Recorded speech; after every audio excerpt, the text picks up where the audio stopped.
Dear colleagues, we are ready to start. Please take your seats. This year, Urban Forum causes a lot of interest because within the framework of Urban Forum, we have another forum, Urban Health Forum. And we speak in details about aspects of health in urban aspects, and now we have already worked for 2 days. We had a lot of speakers, and now we have the panel. And during this panel, we'll maybe discuss the next steps for our development, for the development of health aspects. And today, the participants of the session are Anna Yuryevna Popova. She is the head of the Federal Service on Surveillance for Consumer Rights Protection and Human Well-being. Sergei Levkin, the head of Department of City Planning Policy of Moscow City. Also, Mrs. Jo Ivy Buford, president of the International Society of Urban Health. And also Yaroslav Kuzminov, rector of High School of Economics. And also Andrei Anatolievich Volkov, rector of Moscow State Construction University. If we look at the screen, please let's look at the screen and let's have our slides on the screen. Within the framework of the whole forum, we have been discussing several issues. Okay, so the next slide, please.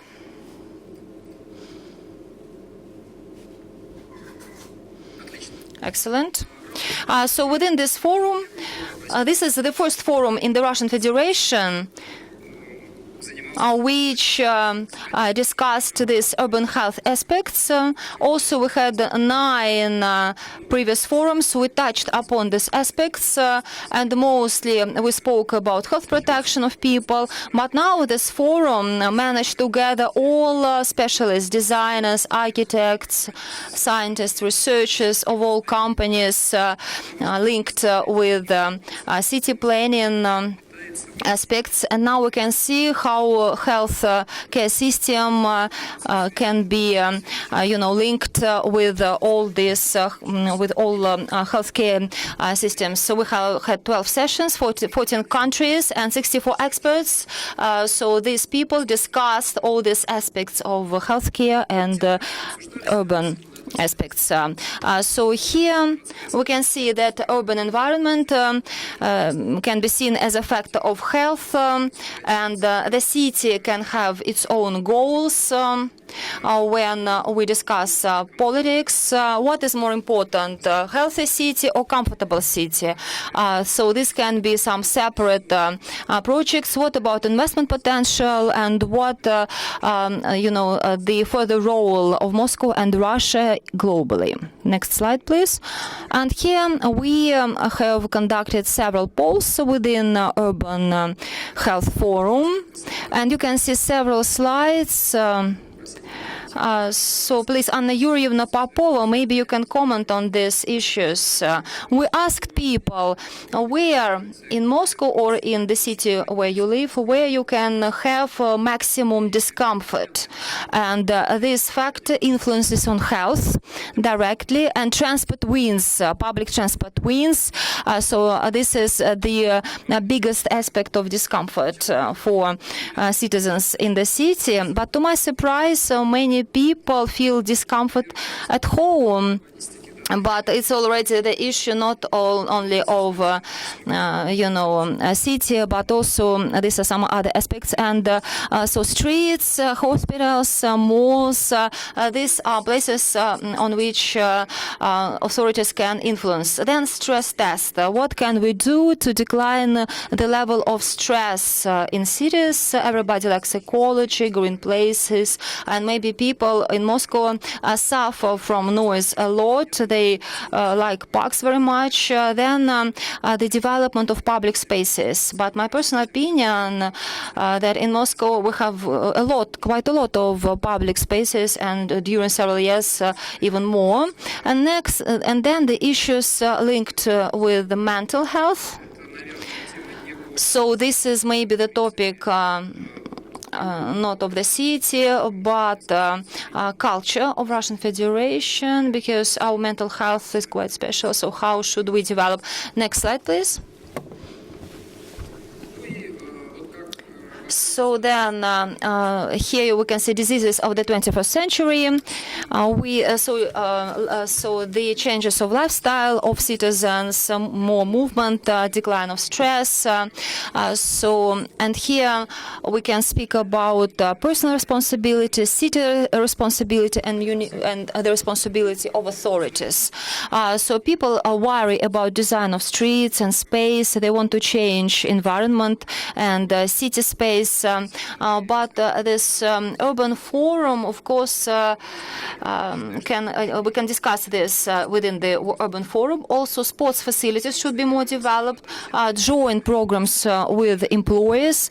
So maybe here we can see who is responsible for sports approaches. Also medical issues linked with preventive medicine, and companies which focus on healthy lifestyle, I think are very important. For me, it's also very important. And also taxation, restriction of harmful food agents. I think it's also very important. Anna, so now you can look at the slides.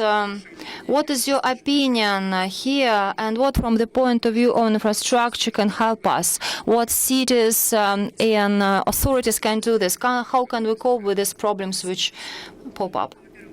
Thank you very much. We have a final plenary session, and I would like to thank the government of Moscow and personally Sergei Semyonovich, because this involvement in this topic defines what we have now. First of all, we have managed to gather so many experts. This is the first Congress within the forum which is dedicated to health in the city. And this so we don't have a lot of such even events on our planet and the world. So there are so many big cities, but we don't have so many, events like this where we can have these professionals, experts, this topic which is being discussed within the framework of Urban Forum, and we have this Urban Forum for ninth year. So this topic is crucial for us, and it's change in our mindset, especially those who manage the process. And this is a good direction towards our health. Why do we do this? We do this for people who live in cities to be healthier, and these people should be happy also. We can't calculate this right now, but we can't measure this so well, but still we want to increase quality of their life. And also we need to understand the risks which we create when we form cities.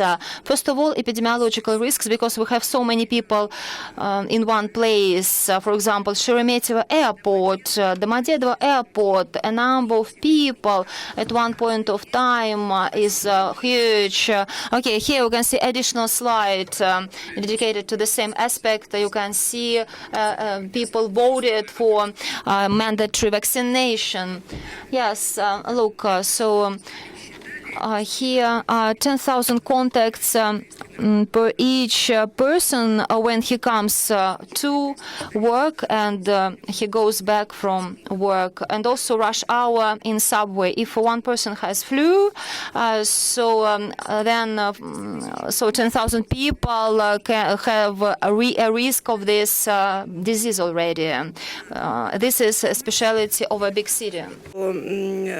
Vaccination refusal, I think, certainly is not 3 times more. I do think that this data is mistaken. So the growth is different according to the WHO, and we cannot compare this data against the last year.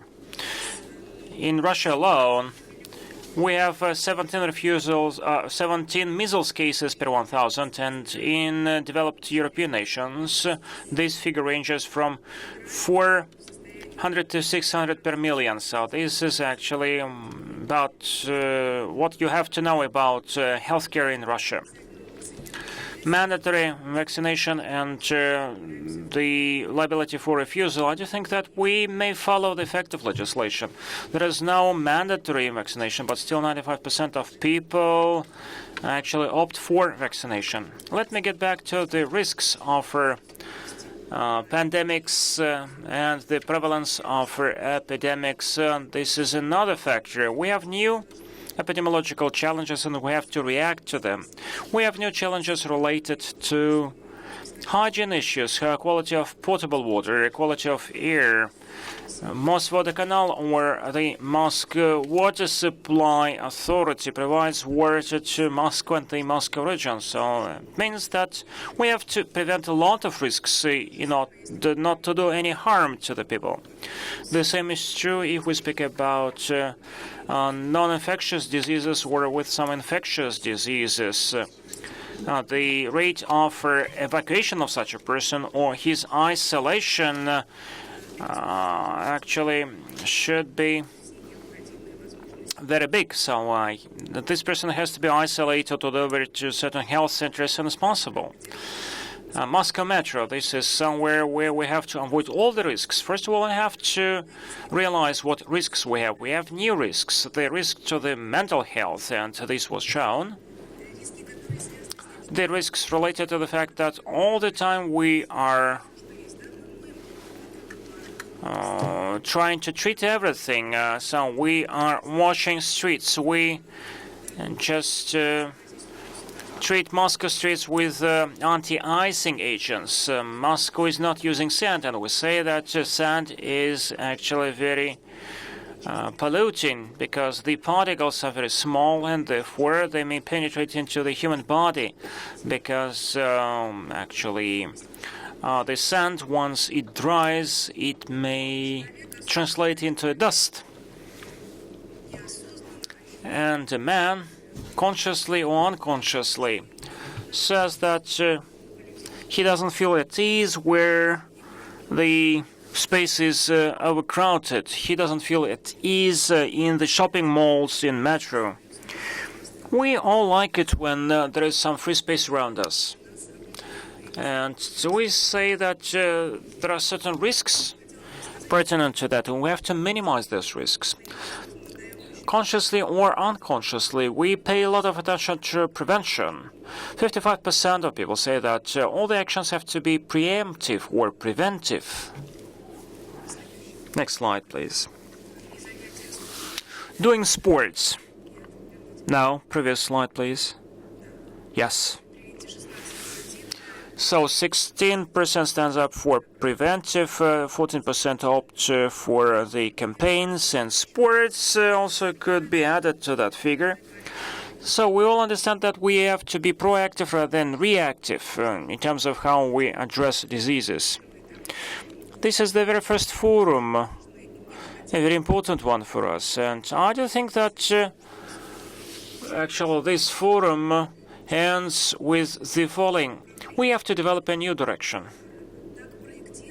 We have to design and plan our cities in order to actually look into the shape healthy people who would stay healthy throughout their life, even under the grave conditions of the urban environment. What do we need for that? We need new specialists. New type of professionals, because actually this topic lies in the crossroads of medical science, construction industry, architects. We need economists who have to do all the calculations, all the math. Sociologists also have to make their contribution to how we develop the city. We believe that probably there should be a new science which would develop that area of knowledge, and there should be some academia which would train certain specialists. We have to expand the training programs for training curriculum for architects, constructors, and doctors, so that they all have a certain scope of knowledge aimed at preserving health through the development of urban infrastructure, architecture, etc. This is one of our objectives. So some people are not surprised at all, but others actually admire what we do. I see Boris Rakov, who is doing some calculations to assess risks for health in the city. This is a versatile tool which we may use anywhere and everywhere. Now, possessing of that toolkit, we may say that Russian Rospotrebnadzor, the Russian human rights watchdog, prevented the damage to the tune of several billion rubles. It means that our contribution to the Russian economy is huge. And if we keep up the pace of the development, by 2024, the amount of money which we managed to save will double. But if we act concertedly, if we act all together, and if the pace is bigger, then our common contribution to better health of our residents will be even bigger. I'd like our panel discussion, our session results in the kind of an action plan. On the one hand, I suggest that we do what I spoke about. We have to train students, we have to develop science, and certainly we have to address this problem comprehensively, taking into consideration all the accumulated knowledge. Thank you so much. Ms. Popova, a quick question to follow it up. First of all, I'm stricken by the figures which we have quoted. But my quick question would be not an easy one. Actually, I tend to misunderstand something. On the one hand, we say that urban health has been assembled for the first time, and we discussed that problem comprehensively. But when we are discussing some specific elements and components, certain things have already been implemented in Moscow. So that was not about the question. And foreign experts who have arrived, they see and confirm that a lot of things have been done in Moscow. If we speak about the management tools, and you already said that this very topic of urban health is of an interdisciplinary nature. So it lies in the crossroad of different departments and agencies. How do we coordinate these actions? Should we come up with certain authority or certain office, or should we come up with certain commission to better coordinate these actions? Some gaps may emerge when we see some disintegration in the activity of certain agencies. Well, I think that the mayor may determine everything. Yes, political will, and Ms. Bufor also spoke about that. Yes, in Moscow and in a number of other cities where we were operational, the role of a mayor was pivotal. If the city leader, the person who consolidates all the authority in the city, is ready to listen to you to do something, then actually the results are tangible, whether you know or not. But Moscow has a lot of projects, risk-based ones, and the city chooses what is better for the health and does it. When we made an assessment in bigger cities, the project which we implement along with the Moscow government, with the Moscow administration, there were a lot of things which were striking. But Moscow follows the motto, what is done in the city is done for the health, and is calculated through the prism of health. This is what Moscow does. We were told that in one of the biggest cities, Seoul, Singapore, Toronto, London, we were told that certain benches are being put 50 meters away from each other because it makes elderly people walk when they see the next bench, so they walk forward. Look at Moscow, actually. In Moscow, all the benches are 50 meters away from each other. So it means that we're promoting walking. So the fight against heat wave in the downtown. Seoul and Toronto, these are good examples of that. So look at Moscow, what Moscow does. First of all, this is about the width of the streets. Secondly, this is not about black asphalt, which the streets are paved with. So this is the light color pilings, and we have to get rid of the small particles of sand. And so what Moscow does, actually, we no longer have porous asphalt, and instead we have the piles, which is quite solid, with the smooth surface. That's why we have less dust in Moscow, and we are proud of our city. We really take pride in Moscow, but when we went to see and to replicate international experience, we realized that a lot has been done in Moscow already. Moscow probably is underestimated in how it contributes to the public health, probably. It is underestimated by the public opinion because the local authority knows what it does. And Moscow holds the very first Congress on the urban health. I think this is a very hallmark event. So it means that Moscow is spearheading these efforts. Ms. Popova, thank you so much. So Moscow follows the best practices, and I do think that other cities of Russia can follow Moscow's example. We had another poll about the urban environment. Ms. Stelovkin, can you comment on these slides? Speaking about what happened next, we asked the voters whether the urban environment designed by the developers is promoting physical activity. So benches have already been quoted. In my life, I had a case when I saw in China, now in the parks which are popular among the elderly, the footprints are being marked there. So they actually, this way, facilitating making bigger steps. We Moscow residents really enjoy what Moscow has already done. Bike lanes and running lanes and different sports facilities and some small sports facilities installed in the house yards. But when actually people speak about certain achievements, they speak mostly about the sports facilities. But in my opinion, the current infrastructure is great, but it is not very busy. So we don't see a lot of traffic from among the athletes there. Also, a lot has been said about pedestrian routes. Actually, I had a very good example from Perm, the city of Perm.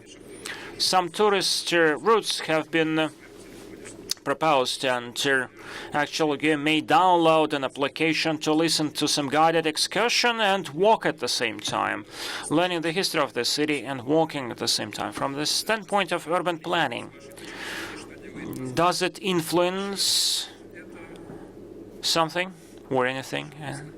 One more slide, please.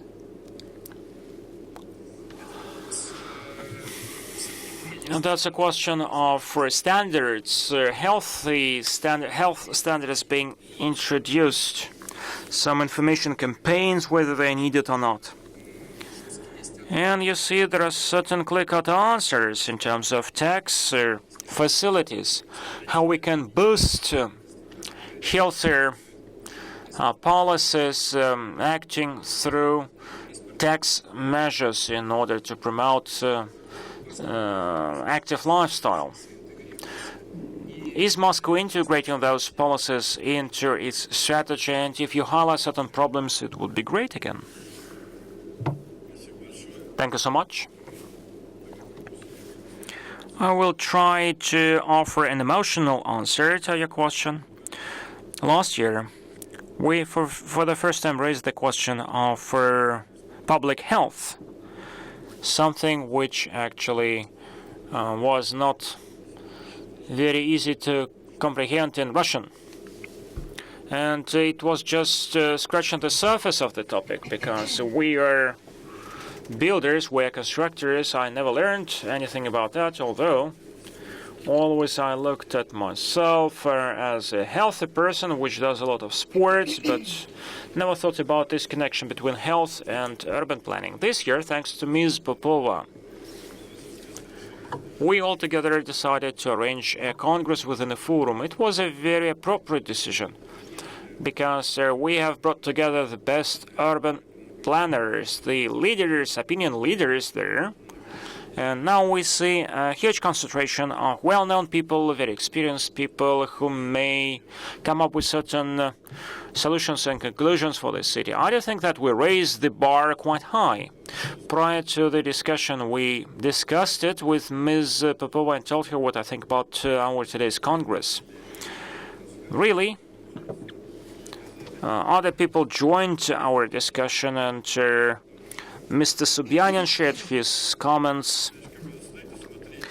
As the city planner and urban builder, you look at the whole situation not just in terms of following the regulations, but you look from the other side. Why are you doing that? Just to build something in full compliance with the norms and standards, or you want to make it better for people and what people need in order to be happy? And let me repeat what is needed. First, a person has to be healthy, then he will be happy. So a person has to have a choice. Sports facilities, etc., and the person has to be healthy, and not necessarily just about checkups and medical examination. This is not just about vitamins, injections, pills being taken, but health. This is all about the opportunity to be healthy, to stay healthy. And to this end, you have to do a better planning. Most of the people said that in order to be healthy, you have to have more sports facilities. I do think that in order to be healthy, you have to bring up the culture of staying healthy. It just has to be forced down. You, as a boy or girl, has to take care of yourself through healthy lifestyle, healthy food, healthy behavior. You have to be a well-educated person, culturally educated one, and other steps would follow. From time to time, I keep telling my colleagues, among my goals, I have 12,000 steps to be done. It is measured by my smartphone.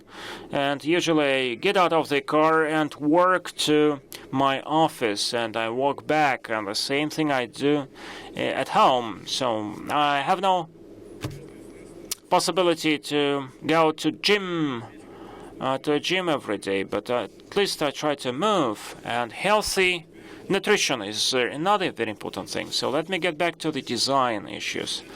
As the urban planner, I can assure you that there is no surprise when we did such a survey.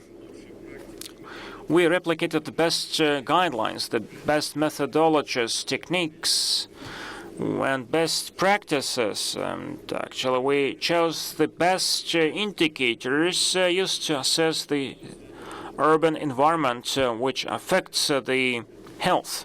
And so we took several standards, several indicators prior to renovation or gentrifying and after the gentrifying or renovation. And actually following those indicators, we improving the healthy environment 2 times by renovation. But we didn't plan for that. We started renovation earlier, before. So it means that our standards, ever since the Soviet Union, promoted good and high quality and healthy environment from the very beginning. So, and now you know that the former Soviet standards or GOST standards are very popular now. When people see GOST standard printed on the label, they believe that this is a good product. And now we want to raise the bar even higher. And we, together with Ms. Popova, will do another project. which will actually change the mentality of architects, of urban planners and others. We want them to think first and foremost why they are doing that, what they are doing that for. And it should not be a technical approach. Thank you. I have an additional question. So let's again look at the slide.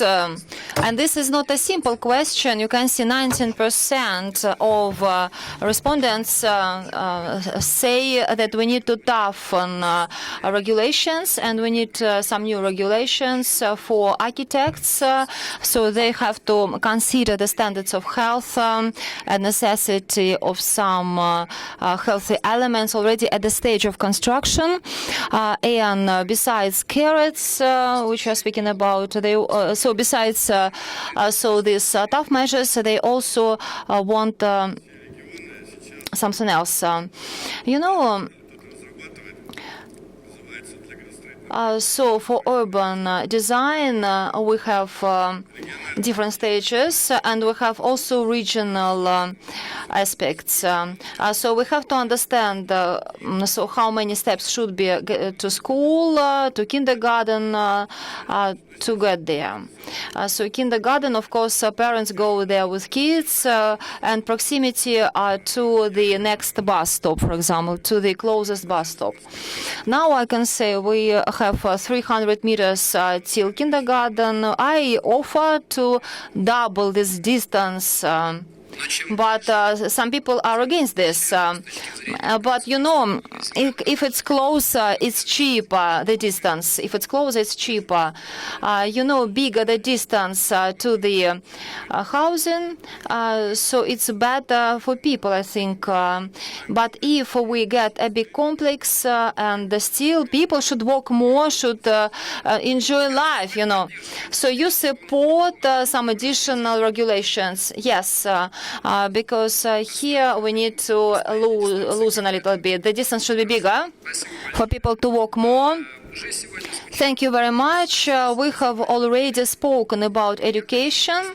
And now Yaroslav Ivanovich Kuzmin, Rector of High School of Economics. So I would like to ask you the following. We understand that this is very important. We have been speaking about this for 2 days. But are there people with some special education to do this? People who can really connect these issues, who can really set right goals together, proper teams, because here there are a lot of aspects, construction, psychology, and a lot of other things. What about this? Because we can plan a lot, but who could do this? I can say that in Russia and also in the whole world, we are only approaching such complex tasks. And in Russia, we have just created urban schools. We did not even had urban education practically, like a scientific complex direction. But today we speak about this a lot. And this is very good, I think. The next step will be the following. We should have some departments, some faculty, some departments in Moscow State University, in some other leading universities. We have some good international schools of urban planning, and then the sphere of public health, health economics is not so well developed. Our physicians traditionally do not tackle the effects, social, economic, only clinical problems. But we have to cope with this, narrow professional view of physicians, because I think everything should be interconnected. And of course, we need to cope with this narrow views. Maybe we need 5-7 years for this. But in Russia, everything is going fast. And in Russia, you can see Moscow has changed dramatically for the best within several years. I think soon we'll have another answer. Maybe even next year we'll have another answer. What do we have today?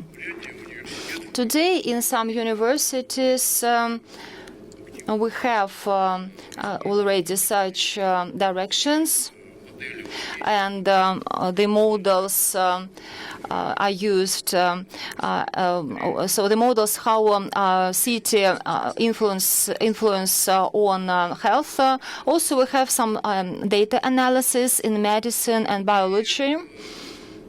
And now it's also developing, and also this interdisciplinary training, at the university is very important. And here we should have full-fledged interdisciplinary aspects within one program. In 2019, we'll have the bachelor's program city planning, and we have our own standards here. And this program is aimed at training interdisciplinary specialists, social humanitarian specialists. I think I will do this good department, and it will work also with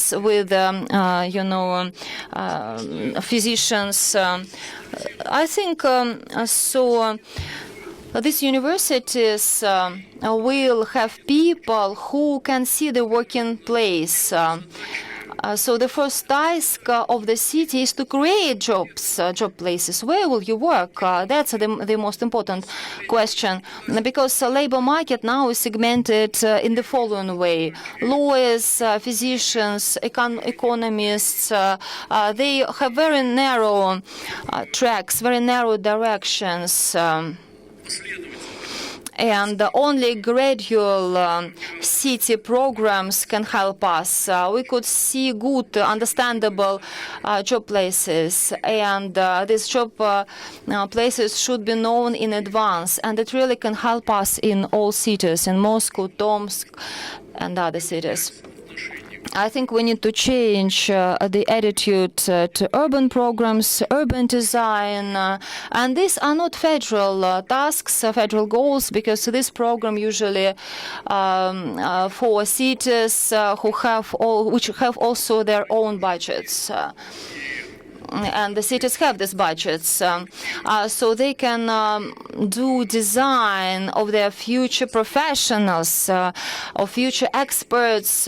This is a very interesting task. And, Russia also with Dmitry Peskov also, we train such people in IT sphere a lot. First of all, in Moscow, we should train such people. We should have universities of such people in urban health.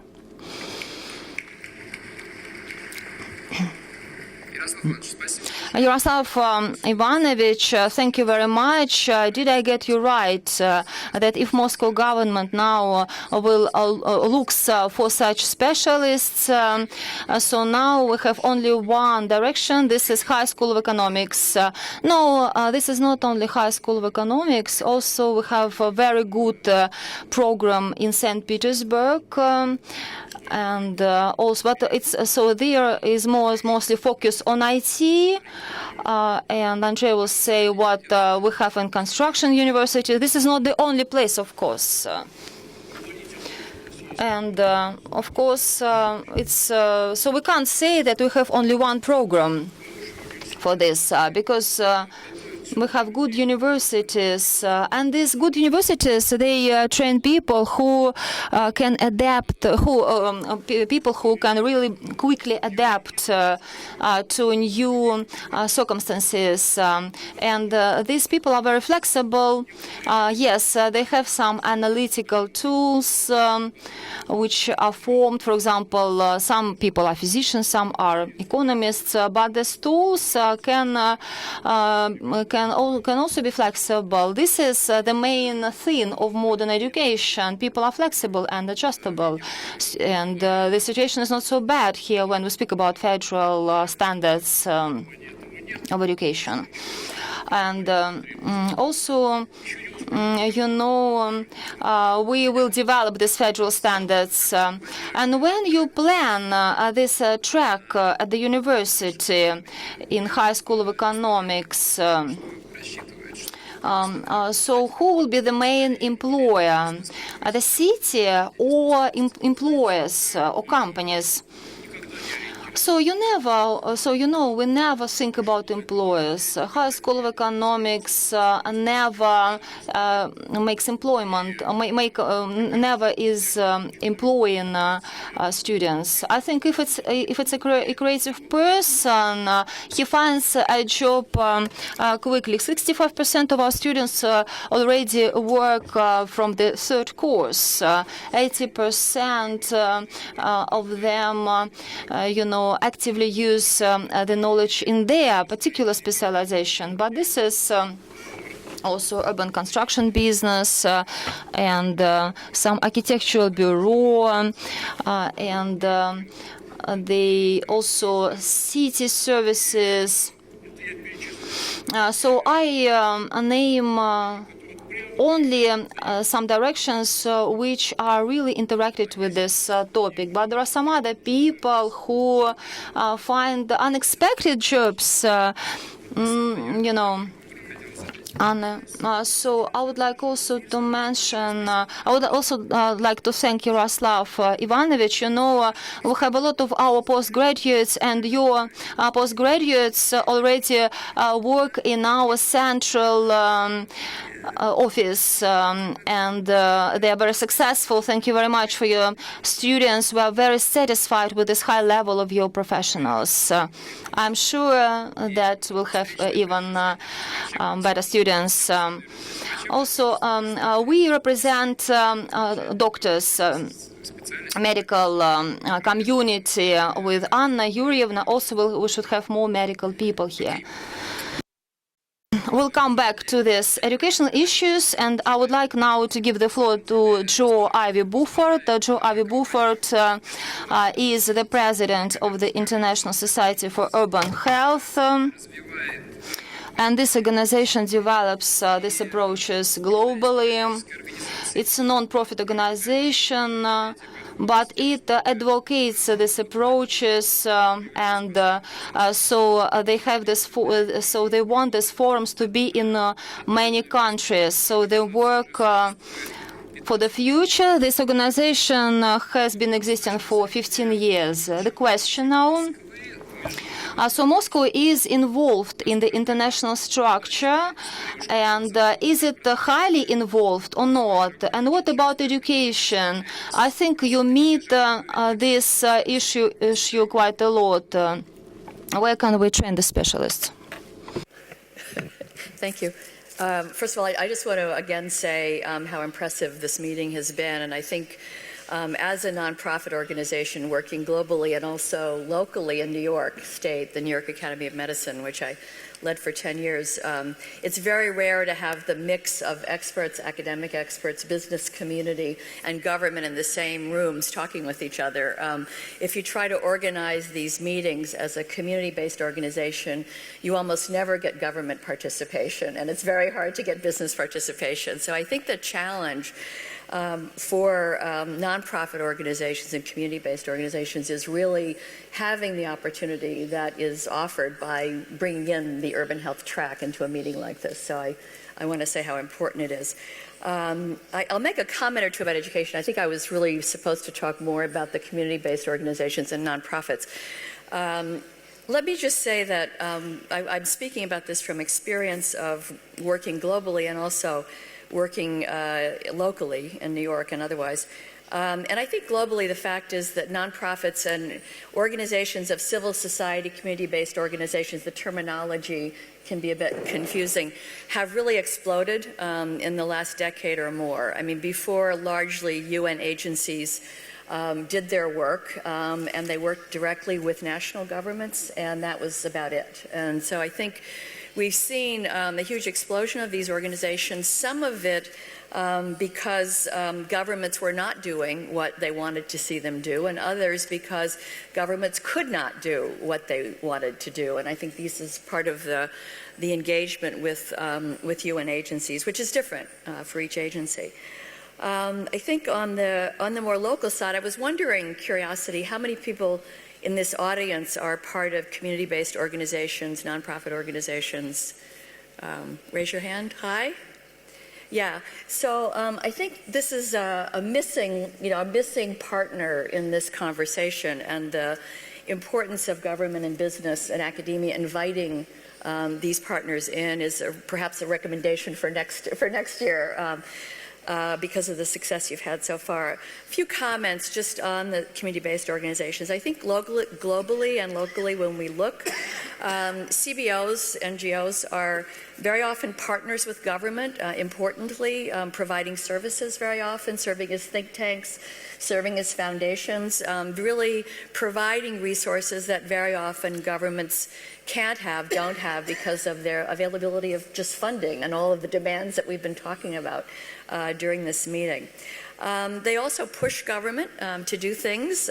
Sure, they can watch the commitments that are being made and sort of say, well, a year ago you said this was going to happen. Did it happen? And that's important to government because government faces resistance often from the mayor talked about different sectors not being happy with the pro-person development in some parts of Moscow, and CBOs and nonprofits can help with that by organizing groups that are in favor of it. And then obviously part of the role of CBOs is to be critical of government, and that varies from country to country, and it's a challenge. But I think that the statement here that's been very important throughout this meeting is the notion of being people-centered in terms of the changes. And it seems very difficult to me for government or academia or experts, business, to be people-centered without engaging with community-based organizations for several reasons that we see internationally. One is they're really often a vehicle for the community's voice.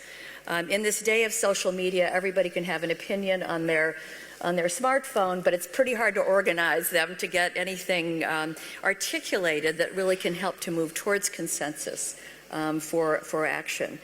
Secondly, they're often closest to communities, and this is especially true in low and middle income countries because the infrastructure of government is not reaching communities, is not reaching many of these areas. So. And I think there's a notion that's increasing is that community members and communities they really are the experts on their own lives. And so while those of us that are in academia or that are academic experts, we need to look at the evidence, we need to measure what's happening, but we need to ask because very often our solutions aren't going to work in the life experience that people have. And we've heard examples of that, I think, during this meeting, which is very important. Community-based organizations also often are trusted by communities more than government, more than academia, more than business, and it varies again. These all vary country to country. If one has a very diverse community, different religions, different ethnic groups, community-based organizations, this is true in New York, 60% of the people living in New York were born in another country or their parents were born in another country. So the diversity is astonishing. And community-based organizations can help bring that cultural relevance into the conversation. And then finally, I think the issue of community-based organizations is their continuity. They're in the community, they're not going anywhere. Governments change, academics move on, businesses get interested in other things, but the CBOs are there, and especially in low and middle income countries provide a very important voice. So I think the challenges in working with CBOs for government, I mentioned social media, there's often a lot of fragmentation.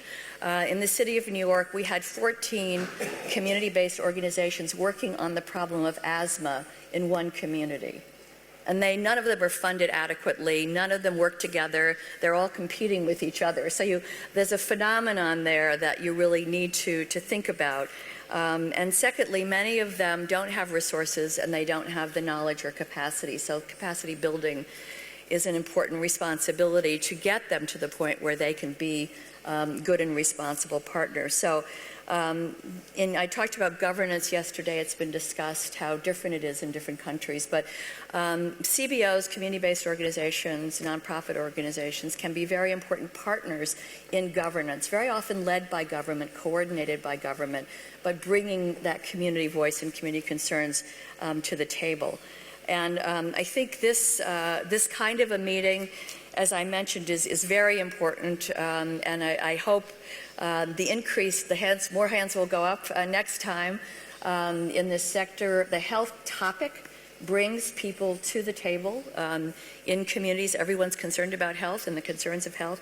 And I think the successes that I've heard discussed in the last day or so, one of the other questions was how can Moscow become more active at the global level? And I think it's participation, really. I mean, you're bringing people to you. You need to go into these other meetings. I think joining WHO Healthy Cities, being part of that, sharing what you've learned, joining the convening that are going on in your own region here. Many cities from Central and Eastern Europe and former Soviet Union are not at the table. They're not in these global meetings at all. Some of it's financial, getting there. Some of it is organization and bringing cities together. As we've heard, they're more active. And then there's a group of something called U20, which are large mega cities that have signed on, and I think it's been mentioned too, using the Sustainable Development Goals to guide their strategic plans. And I think Moscow would be very welcome in those conversations. So, thank you. Спасибо большое за приглашение. Thank you so much for your kind invitation. Without any doubt, the role of these community-based organizations and NGOs in how we build the public demand for public health is huge. But let me get back to the education and training issues. My question goes to Andrei Volkov. You are the Chancellor of the Moscow State Social University. Do you invite architects, do you invite designers when training undergraduates? Do you ask them to deliver certain lectures on the public health, on the proper landscape design, etc.? Thank you so much. Really, this is a very important question, and the scope and the scale of the changes which are taking place are huge. Just let me look at that situation from a different perspective, not to repeat what has already been said. Let's speak not about the construction, but the outcomes. Infrastructure, our life, these things become the crossroads of many technologies which build new markets. At the same time, this responds to certain social expectations put forward by the society. And we, as constructors and builders, we have to sometimes be in the eye of the storm of those changes in order to take advantage of the synergy. Construction should be safe, should be comfortable. And certainly construction influences health, and construction should be efficient from all the standpoints. Strikingly, this is not only about Russia, but this is all about the world in general, meaning that this pivot is so quick and the change is so sudden that there is no one in the eye of the storm. So we don't have any specialists, we don't have any experts who could lecture on those issues. And this is something which we only have to do. We only have to propose the training system, the curriculum, and we have to address two objectives, and we are on the way. First and foremost, all those who are being trained by my university are offered some basic courses to know a little bit more about the scope of those changes.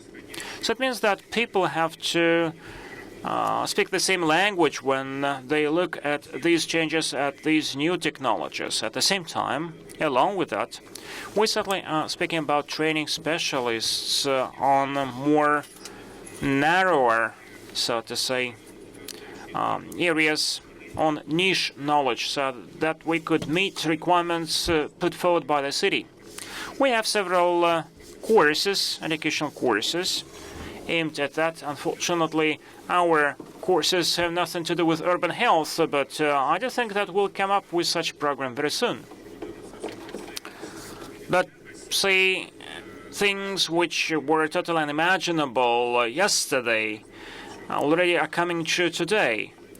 Me and Mr. Kuzminov are coming closer to one another. Probably you could think that construction technologies and economics cannot be married. But now, when we look at the labor market and we look at the realities of today, we see that all these specialists have to bear more competences. For instance, apart from the core competences, a person, for instance, who is trained as an economist has to know some specific knowledge about some specific industry. On the flip side of this coin, for instance, in order to make our graduates demanded and popular, apart from construction competence, should know what is going on in the economy. The system, which actually is still being applied several tiers of education, such as BA programs, MA programs, I think proved to be quite efficient. For instance, BA students in construction, for instance, may apply for MA courses in economics, and vice versa. And therefore, we may improve the quality of the training, and new technologies are very handy in that respect. And Mr. Kuzminov is a big proponent of the new technologies and online courses, different online seminars, where top-notch professors are ready to deliver lectures and seminars on different topics, and certain associations may propose their own educational standards, and the leading universities take advantage of this opportunity. But getting back to the topic at hand, back to construction, we really will have to reassess what is going on, what we may impact. First of all, the urban planning solutions and issues are on our agenda. Also, there will be some constructive decisions. Also, we'll focus on the construction materials, which have to be modern, which have to be environmentally friendly.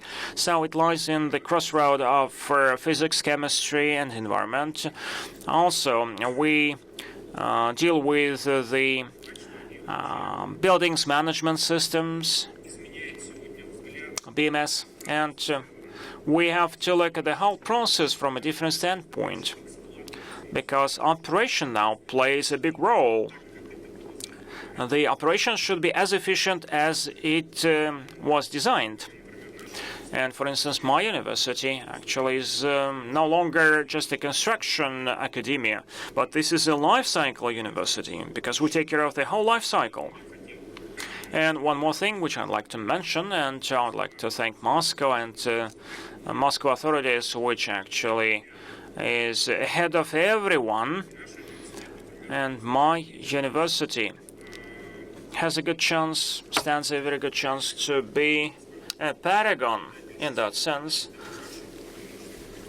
We have lots of property, lots of real estate, about 60 hectares of land plot we have next to a national park of in the north of Moscow, and would like to make the campus of our university an area which already implements and deploys those technologies. Actually, we use this territory as the test site. It's great when students are trained where the solutions which they will have to deal with afterwards are already been implemented, are already coming true. This is a very good practice-oriented, practice-driven approach. This is all about open space, R&D programs, but at the same time, we are providing very good education. Thank you so much. I'd like to associate myself with the gratitude extended to the city of Moscow, because Skolkovo enjoys a lot of investments into the natural parks, and it is funded by the government of Moscow. So what you have said is clearly very interesting. I heard that health as a notion actually is been very well defined by your university, but there is some component missing. Not in terms of the construction materials, not in terms of the environmental components, but there is a medical component. My provocative question is the following. So probably we can add more elements related to understanding a healthy city and healthy environment into the curriculum. For instance, medical students have to learn something about the basics of the construction. Well, actually, this cannot be done for the first time in history, because actually this is already being done. We have such lessons as social hygiene and the science which is aimed at preserving the population. So we know that, for instance, there are some norms which are aimed at preserving individual health, and social hygiene is about the population-wide norms and standards. This is about the quality of the regulations which we take advantage of. The world is evolving quite rapidly. And in that sense, I will totally agree with you that our science also develops quite rapidly. So rectors and directors of our R&D institutes are there, and they do a lot in order to bring about a change. But we were lagging behind. We are lagging behind in terms of how our excellence and knowledge has been integrated into the higher education, into the academic education. That's why we ask our directors, our rectors, to deliver lectures on the social hygiene. One of the directors said, Ms. Popova, I started reading lectures for the 5-year students, and I'm reading for 30 minutes, for an hour, and actually they didn't move. And once I finished my lecture, they didn't move. So, and only 5 minutes later, they gave a round of applause to me. So it means that the medical students, they have no knowledge about the social hygiene, about the construction. And this is our must to give them this knowledge. I invite our construction universities to help us to extend the scope of excellence and knowledge of our medical students about construction, and we're ready to share our knowledge with the construction students so that we could take care of the individual health and social health. Thank you so much. This is a very good takeaway for the Urban Forum. Another question. Are there any other ideas, any other propositions? We're working for 2 days here. Specialists and speakers and panelists. They're very positive about the Moscow experience. My question goes both to Mr. Volkov and to Mr. Levkin and to Ms. Popova. What are the best practices that Moscow can share with other cities? What can be cut and pasted in other cities so that other cities could follow that initiative, could follow that example?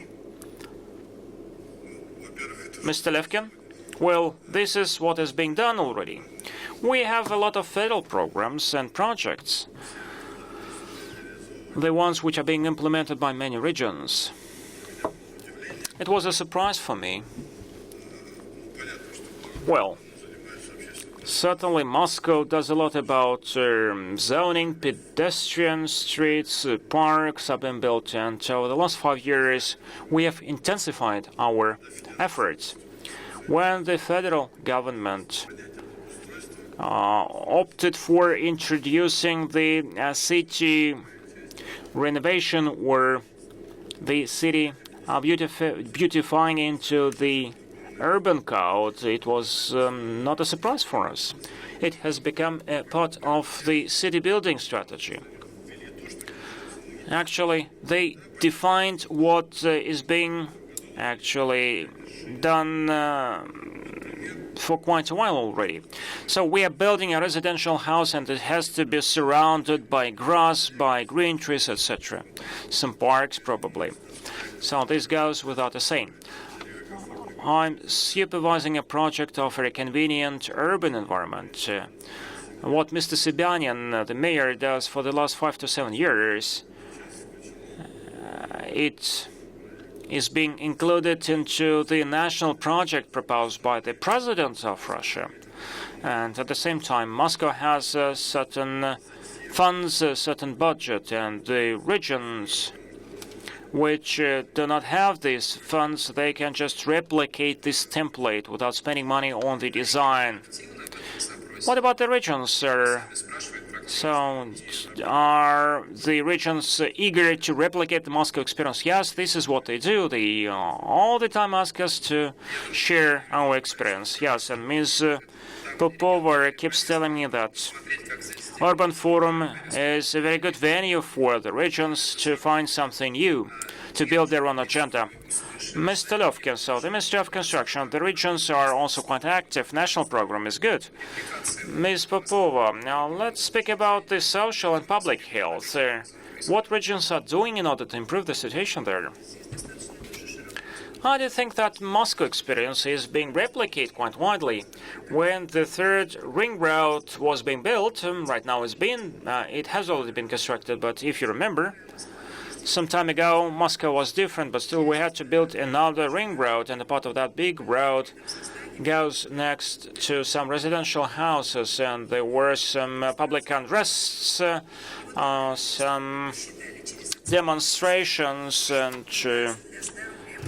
and when our experts made a calculation, made an analysis, what positive effects a ring road may bring to the residents, when you will not hear noise, where you will not smell those emissions from the vehicles, when certain screens will be built to avoid the pollution. So the calculation showed that the detriment to the health would be minor. And that's why the regions and other cities, when they assess their transport infrastructure, they have to bear in mind the health component. Unfortunately, not every action the regions do is assessed through the prism of health, but this is our common objective. And the Moscow experience, I think, is quite widely used. So we have to look at everything through the prism of health, especially if we look at some major infrastructural projects. So we are running out of time. Let me remind you that despite the fact that this is the final panel and the final discussion, but still there will be 2 sessions to follow. Age-friendly city, how to increase longevity. There would be a masterclass on food policy and a TED Talk, an open discussion, an open monologue about healthy lifestyle. This is something which you may attend, but still, despite the fact that we are coming to an end of our program, I'm sure that the start, the ideas which were shared here would spark more ideas, and thanks to Joe, we will promote the international agenda too. And Moscow will take an active part in some international projects, and Moscow will proudly showcase its achievements internationally. And hopefully next year we'll host another urban health forum which will bring in more people and will address more problems. Thank you so much. So is it your proposition? Yes, that's it.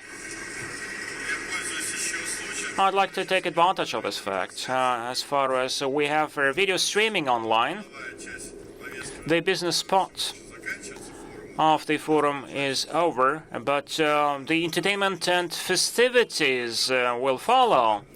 So this year the festivity would be unique, would be quite interesting. It will be held in the Park of Zaryadye. We'll show totally new moves which have not been shown on the screens. So keep posted what movies we're going to offer. There will be a lot of entertainment programs for children, certain quests. There would be a yoga on the flying bridge, so come tomorrow morning. You're most welcome. There will be enough space for everyone, so I give you my word.